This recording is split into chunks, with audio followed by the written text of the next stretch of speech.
Bonjour tout le monde et bienvenue sur Cinépub. Si toi aujourd'hui tu me rejoins, tu verras que cette vidéo c'est la suite de la formation de cours gratuit sur le VBA Excel. Et dans le module 4 qui est la dernière vidéo, nous allons terminer les cases à cocher. Dans l'ancienne vidéo, nous avions utilisé dans la boucle contrôle checkbox. Control checkbox est l'équivalent du contrôle checkbox 1 et permet d'accéder à un contrôle en fonction de son nom, ce qui peut être très pratique notamment pour une boucle.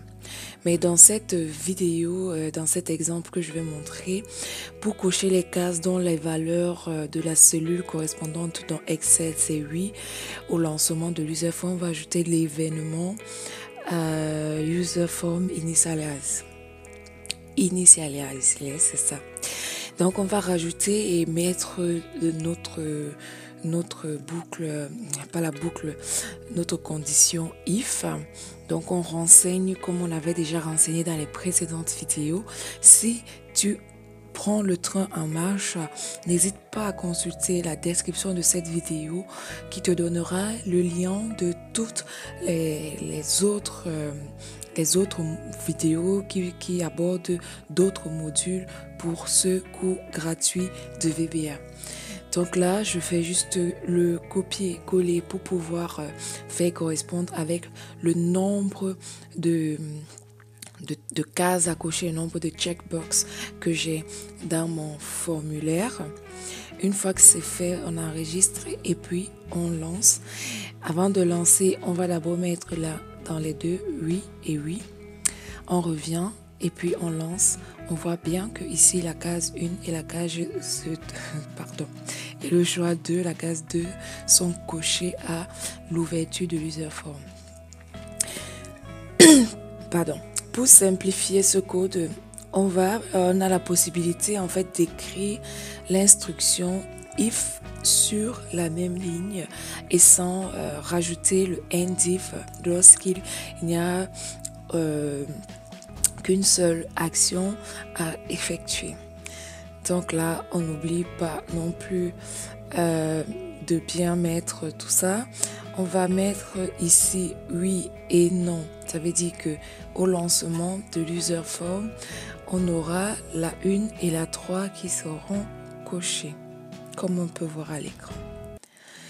L'utilisation d'une boucle est également possible dans ce cas de lancement de l'userform avec l'événement initialize.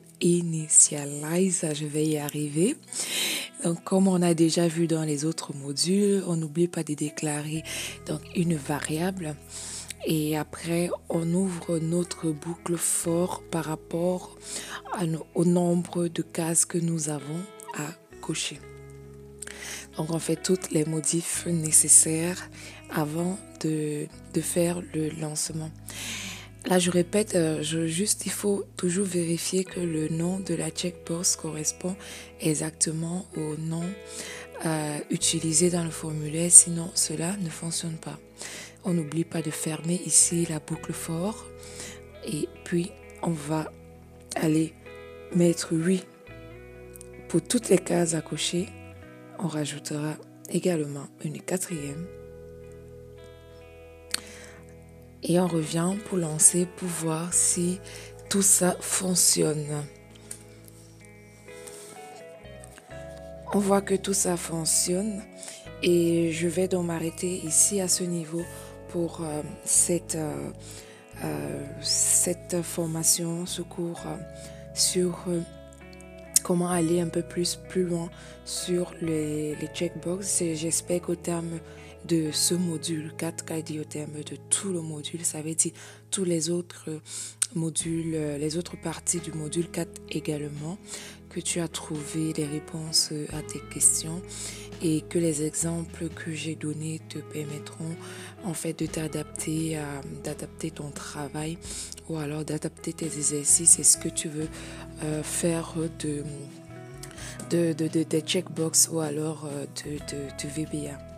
Je te dis de rester en santé, je te donne rendez-vous pour la suite de cette formation et nous allons attaquer un tout nouveau module pour la suite. À très bientôt.